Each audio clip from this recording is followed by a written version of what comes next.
to chat and stuff, and then we'll get right into it. I'm just gonna wait for people to start popping in and everything. Before I do, I might as well just talk about how this week has gone. Avengers update. So far, I've played through like the first hour of it, and it was pretty good. It's been I've said it before. Despite how much they've messed up with other stuff and post-game stuff, Marvel's Avengers has always had a solid story to it, and that's what I hope this Hawkeye update ends up being. I hope it ends up being, at least if it's a solid story and it excites me for what's going to come next. That's what's interesting. I'm gonna get a full video done on that. I'm gonna get a full video done on Black Panther and the Black Panther tease and what's coming with Black Panther, because there's a lot. I'm gonna get a full video done about the roadmap as well, because the roadmap seems very interesting and it's more content, which is what I've been asking for so long. It's not new characters, but I feel like the emphasis should be on give us something to do with the characters we already have, instead of giving us characters that we have to grind in the same areas. I would prefer having more stuff to do but less characters to do the stuff with, than to have a buttload of characters and have nothing added to the game. Besides that, I think the Hawkeye update has done an amazing thing with adding the new biome, and the fact that we're getting a whole other new biome pretty soon after it, or not pretty soon, but in the next update after it. And the word expansion for Black Panther makes me think this is going to be a lot bigger. This is going to be a fair bit bigger than anything we've had previously. So that's interesting, and that's got me interested a lot more than just Operation, because the Operations being smaller and the expansions being the big drops of content, that makes me a lot more intrigued and a lot more interested. Falcon and Winter Soldier I'm going to get into at the end. The first episode is out. And it is incredible. I really liked this first episode. And I'm really interested to see what this show ends up being and how interesting this show ends up being, because that first episode, it just gets you straight into it. But yeah, I'm going to talk about it even more at the end. But I just want to say at the start of the show, Falcon and the Winter Soldier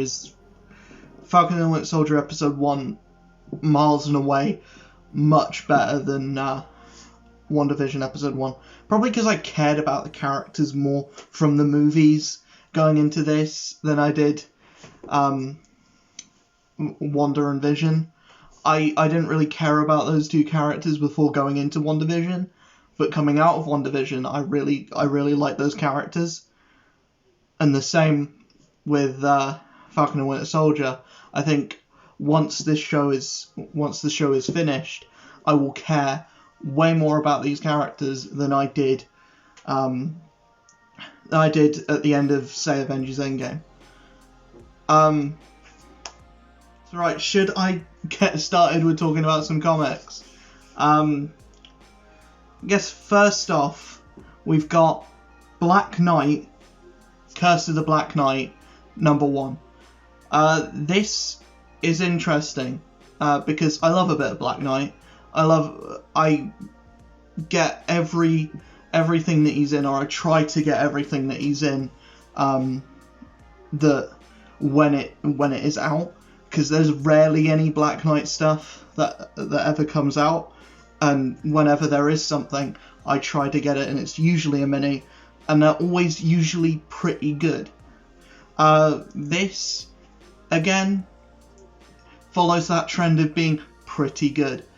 The artwork is amazing. I really like the artwork in this, and the storyline is, it's more just Dane Whitman going through his kind of depression and like going through the motions, and then he gets a call from the Avengers saying, "Can you help us out with this fight that's going on?" So he goes to help the Avengers, and then he ends up dying, and there's this historian that comes to his house whilst he's dead. He's lying there, and she's like, "Can I just have a look at the sword? I know he's dead, and I should be more worried about him being dead, but can I have a look at his sword?" And the butler, who is also a goat, is like, "No, you can't have a look at the sword. That's morally wrong." And then Dane Whitman just gets up from being dead, and he's like, "So I have a few questions." I loved it. I am really excited to see where it goes. I want to see what this like mysterious figure that ended up killing Dane Whitman is. And I want to actually explore Camelot. I want to get more into the lore of the Black Knight and the previous Black Knights, and I just want to delve into this world, and I hope this mini is that. I hope that's what this mini is. And apparently Black Knight is meant to be in the Eternals movie. Apparently he's going to be played by Kit Harington, which seems almost a bit too perfect.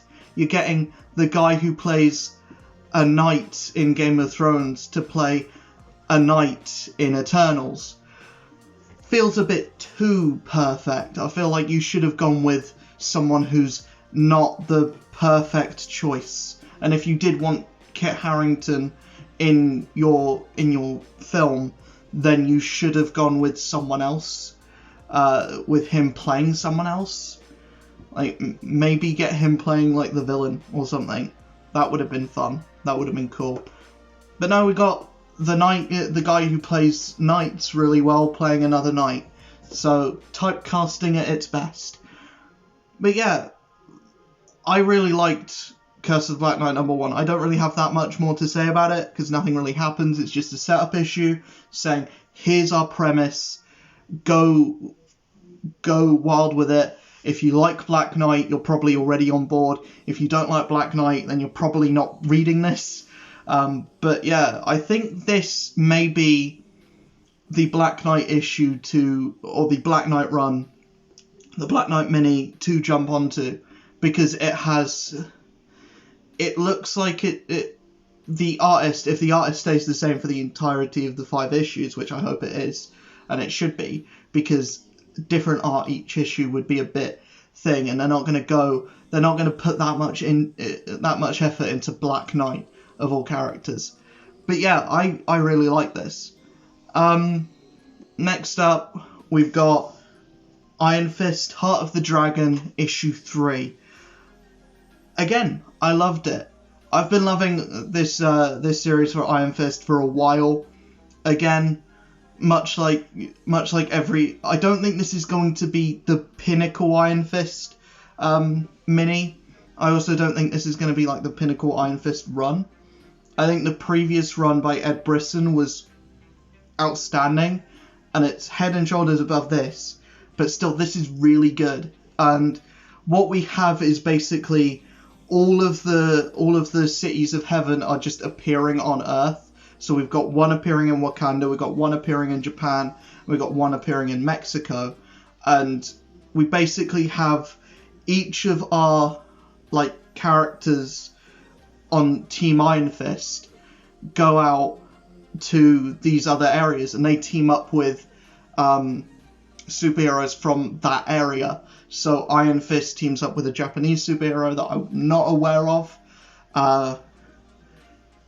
The daughter of Seven Spiders, or whatever her name is, I can't remember her name properly, but something to do with spiders, the daughter of spiders, or whatever. She teams up with Okoye, and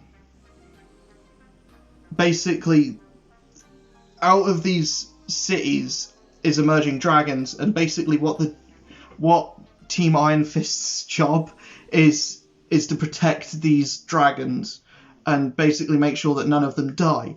But the one in Wakanda ends up getting its head chopped off by this random assailant who's not Taskmaster from the previous issues, but it's someone completely different that I don't recognize. I don't know if it's going to end up being like Davos or something, but at the moment I don't recognize him. But that happens. Okoye gives chase, and then she's approached by someone who tells her, "You're a hero. Heroes aren't welcome in this city, or we haven't seen one like you in a long time. Be careful." And then and then Luke Cage ends up going to Rio de Janeiro, meets up with Sunfire? Not Sunfire. Yeah, Sunfire. I think it's Sunfire. I can't quite remember. I think it's Sunfire. Or Sunspot. It's Sunspot. He meets up with Sunspot, and they team up to fight a load of undead zombie ninjas. And then they're all called back to the main city where Fu is, and the big like dragon of death comes out, and one of them asks, what's that red stuff coming out of its mouth, and Iron Fist just answers, blood. As you do. And that's the end of the issue, and I loved it. Again, I really like where this book is going. It's not like big story plot heavy stuff. It's just Iron Fist fighting a few undead ninjas, and teaming up with other characters from the Seven Cities of Heaven.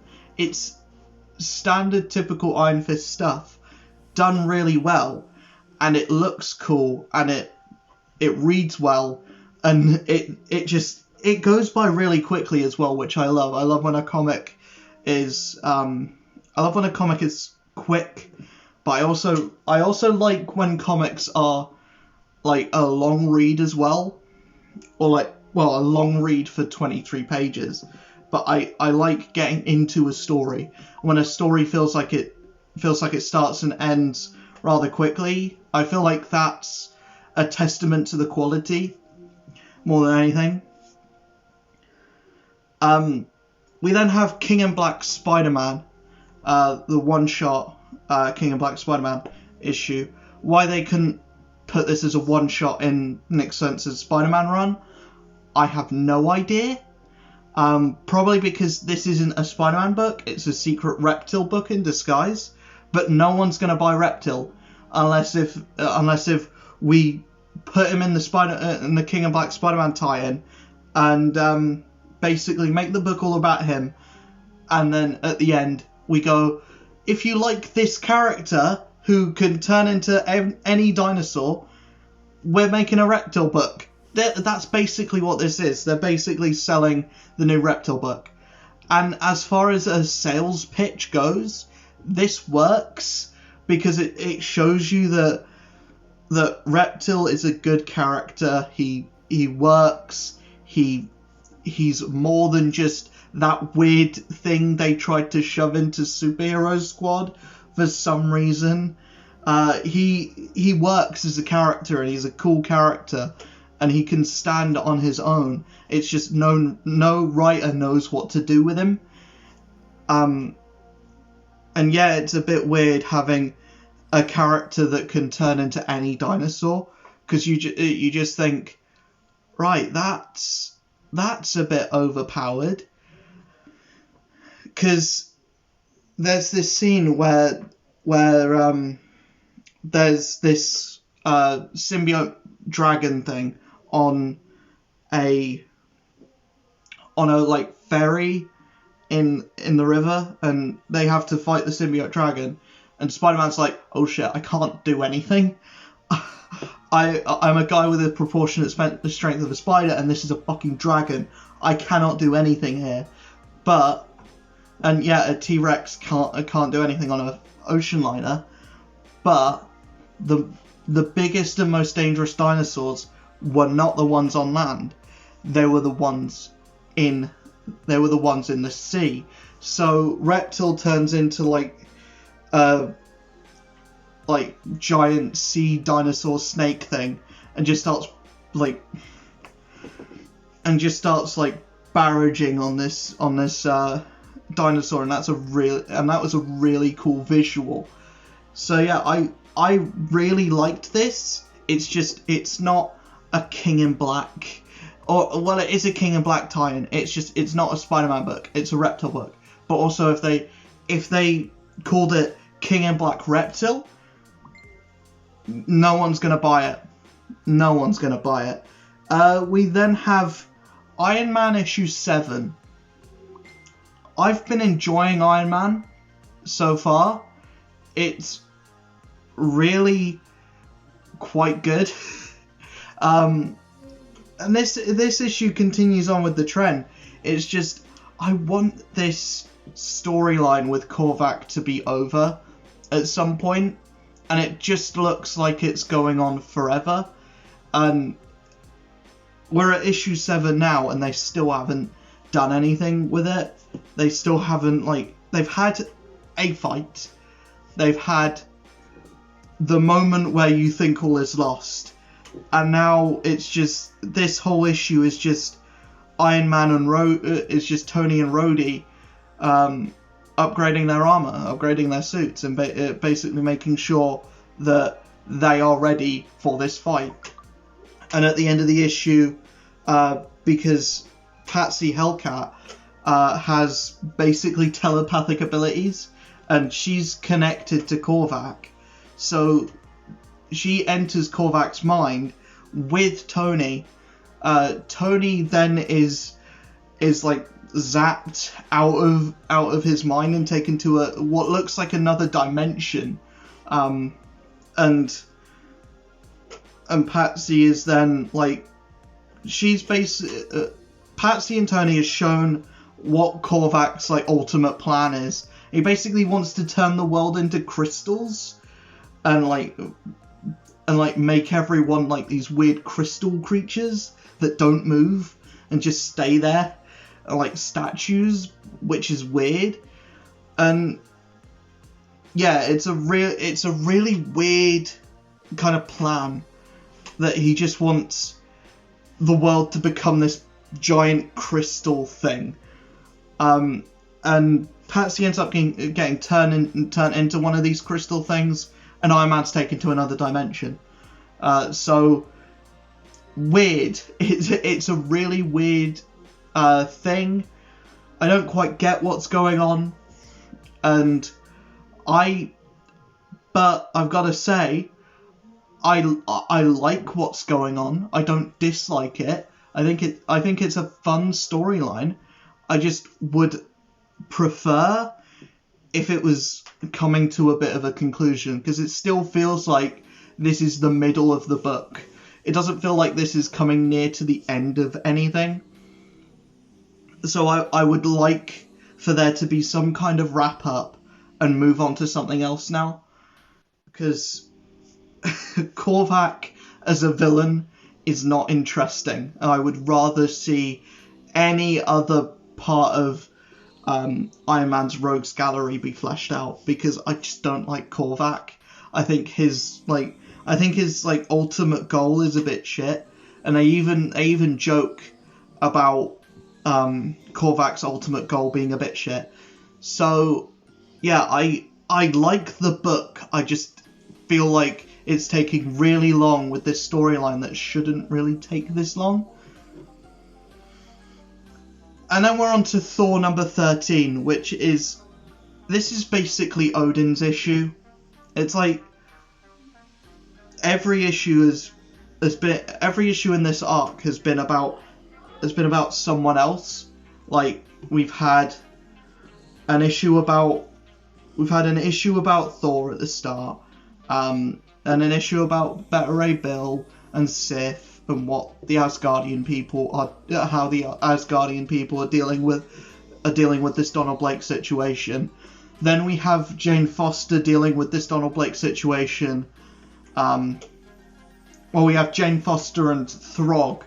I never thought Throg would be an intrinsical part of like the Thor universe or a Thor book, but Throg is like leading this army of Asgardians to do battle with Donald Blake, who is trying to like destroy Yggdrasil. But this issue is basically Odin's time to shine. So we kind of get what's been going on with him since Thor became the All-Father of Asgard. And it's basically Odin's gone into a deep depression. And he's at a bar, he's getting drunk because Freya has left him and he's kind of got nothing. He's not king of Asgard anymore. He's not even married anymore. His son barely talks to him. His other son is evil. You know, he's just in this state of depression. Valkyrie then comes in, or Jane Foster Valkyrie, punches him in the face, and he just falls to the floor. And he's like, I've had enough of this. And then she's basically like, Donald Blake is back. He's realised he's a creation. He's realised he's not an actual person anymore. And he's trying to destroy the World Tree. And he's locked your son in the dimension that you locked him in when they had the Donald Blake Thor change. And that's what gets Odin to be like, yeah, that'll do it. I'm gonna go kill Donald Blake. So they go. But Donald Blake, whilst he's been hacking at the World Tree, hasn't realised that the blood seeping down from the World Tree has been going to Thor. And Thor is then like, you want the Odin Force, don't you? That's exactly what you're looking for. So he's like, well, I don't have the Odin Force, but I do have the Thor Force, and I will gladly give you all of this. So he just hits the ground and creates like this massive shockwave of thunder, and like Hugin and Munin, the two crows, just fly down to basically say to Thor, we can't get you out in your corporeal body. We can't get your body out. But he's like, you can take my spirit out, can't you?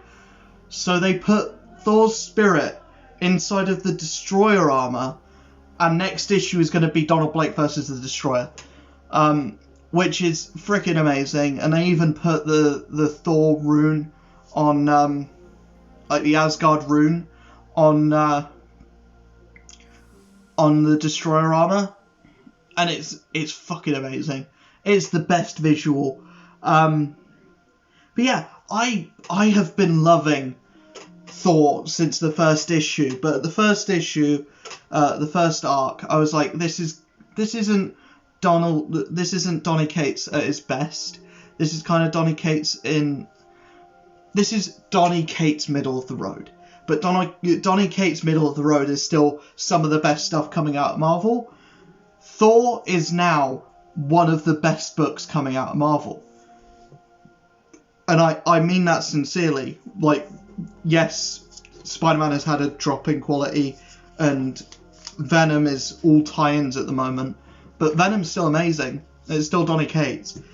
This is getting closer and closer to like early Venom stuff, like Donny Cates at the start of Venom. at the start of his Venom run, and I am here for it. I am here for it. I cannot wait for when this, because obviously next issue is going to be the conclusion. I can't wait for what he's got planned next. This is the best Thor has been for a while, and I know a lot of people are going to be mad at that because a lot of people really like Jason Aaron's run.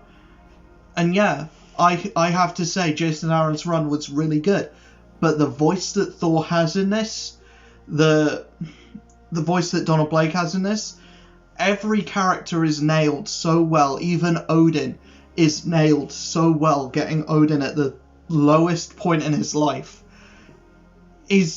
it's so good, and it's seeing these characters in places that we have not seen them before. Like, we haven't seen Odin having very little power before. We haven't seen Thor this powerful before, but also in this much shit. We haven't seen Donald Blake be a psychopath before. We haven't seen Sif kind of pushed to the forefront. We haven't seen Throg lead a team. We haven't even the Doctor Strange stuff is still being linked to this, and there's still a fun scene where Doctor Strange and Loki are like, right, I know that we went through a whole thing together, but I'm gonna be the bigger man. Let's put this behind us and let's go to fucking war. and that's the coolest scene in this entire book. I fucking love Thor at the moment. It is so good. I didn't want to spoil it too much because I really enjoyed it, and I really think everyone should be reading Thor at the moment. But I friggin' loved it. I friggin' loved it. And that's every book I have to talk about this week. Yeah. It's been a really good week. All of the books were solid. All of the books were really good. So I'm going to talk about Falcon and the Winter Soldier now. If you haven't seen the episode and you want to see the episode and you don't want spoilers, now probably is the time to sign off and go. But I'm going to talk about it anyway, so if I spoil anything and you're going to get mad at me because I spoiled something, you know, I gave you a time to leave. So, yeah. I freaking loved it. I freaking loved this episode of Falcon and Winter Soldier. I'm so excited to see where this show goes.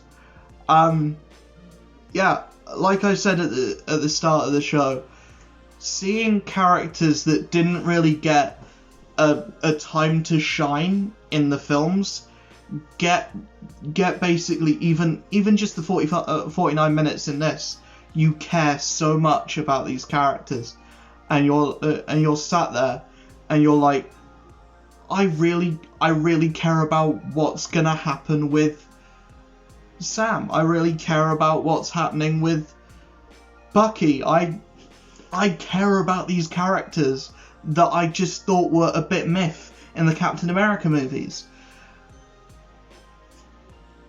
But yeah, even like the starting like intro fight scene where Falcon is fighting Batroc the Leaper.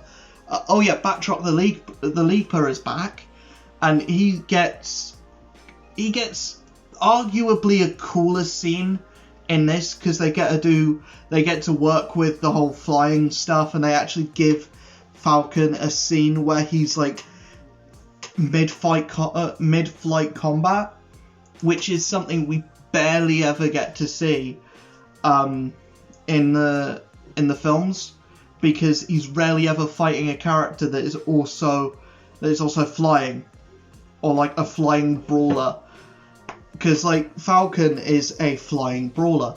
He's not like Iron Man where he's flying and he shoots lasers. He occasionally has a gun, but we never see him fight another character that's kind of like on his level.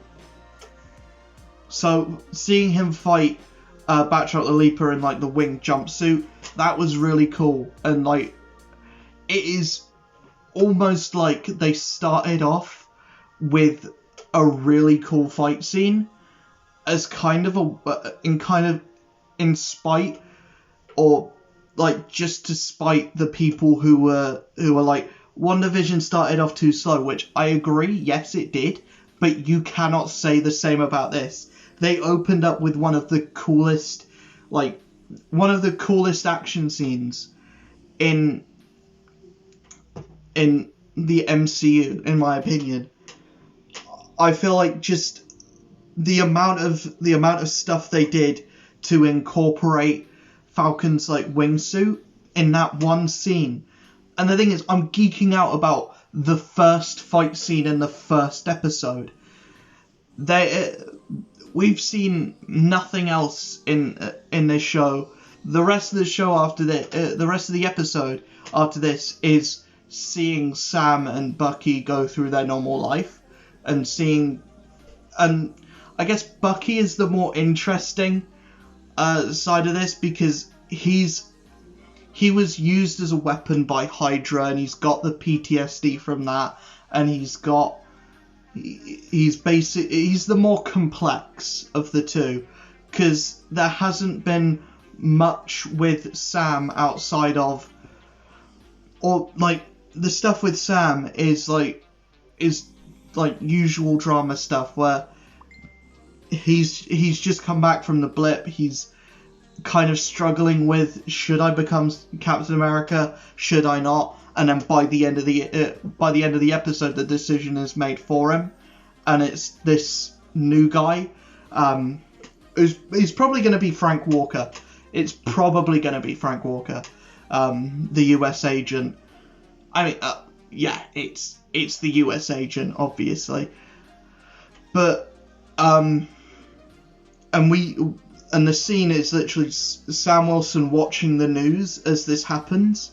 And the thing is, at the start of the episode, he gives it to the museum. He's like, no, this shield belonged to Captain America, and Captain America was Steve Rogers.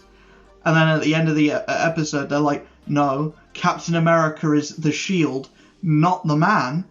We're going to give it to this random nobody that no one's heard of, and slap Steve Rogers' memory in the face. So I want to see what their depiction of Frank Walker is. I want to see that character, because he's not a character at the moment. We don't see him outside of that one scene where he's just coming out of the White House. And yeah, I'm interested to see where it goes. I'm interested to see Falcon and Bucky's dynamic. I'm excited to see how that grows. Like the scenes outside of the trailer, because obviously the trailer only showed the funny stuff, or the stuff with them two like bouncing off of each other in a funny aspect. I want to see the more like close moments between the two, and that's what I'm more interested in. I'm excited to see this bromance grow. Apparently Sharon Carter's going to be in the show going forward. I'm excited to see more of her, because obviously who wouldn't? Yeah, I really like the first episode of Falcon and Winter Soldier. I really am excited to see where it goes in the next few episodes. I don't expect it to be as mind-blowing or as, oh my god, as WandaVision was. I'm pretty much adamant. In a way to compare it to something that already exists, this is like the Titans, where WandaVision was like Doom Patrol. WandaVision was definitely like all drama up until the end, and the end episode is where we do all the batshit crazy stuff. This is going to be few little sprinklings of personal life, but there's going to be at least one big fight scene in every episode. And those will either be at the start or right at the end. And obviously we don't see any Zemo in this episode either. So I'm interested to see where that goes. There's another character that I think is going to be Amadeus Cho. I think the kid that's working with Falcon that gets beaten up by that guy who's either Batroc the Leaper just in a mask, or it's one of the super soldiers that was at the end of Civil War. Is one of the other super soldiers at the end of Civil War. That's probably where this like red hand face gang is from. The Flag Smashers. Because isn't it in the comics that the Flag Smasher is only like one character? I didn't think the Flag Smashers was a group. I thought it was just one character. But in this, it's going to be like an army, and then I think it's going to be run by Baron Zemo. I think that's the case, but I don't know. But yeah, final thoughts are, it's brilliant. Watch it. I know I just spoiled the entire thing, but watch it. It is amazing, and it's definitely going to be the show that kind of... It's not going to be, this is the most important thing in the Marvel Universe going forward. I don't even think WandaVision was that. I think WandaVision was just a cool story with Wanda. I think people had too much expectation for what that would end up being. Yes, there's some cool stuff for it to lead into Doctor Strange, and for it to lead into a season 2, and for that to, and the possibility that Vision is still alive. But I don't think these shows are going to shake up the MCU as much as people probably want them to or expect them to. I think these shows are just going to be fun stories to kind of make you care about side characters a bit more than you already do, just with a movie budget. And as far as it goes, WandaVision was a massive success in that department, and it looks like Falcon and Winter Soldier is going to be the same. It's going to be a fun show that's going to make you care more about Falcon and the Winter Soldier, and what more could you ask for? Right, that's going to be the end. That's going to be it for me. I'm going to end the stream here. I'll be back later on tonight with more Marvel's Avengers, which we are doing for charity. Don't forget that we are raising money for Mind, which is an amazing charity that does great work working with people who have mental health issues. So I'll see you guys later. Peace.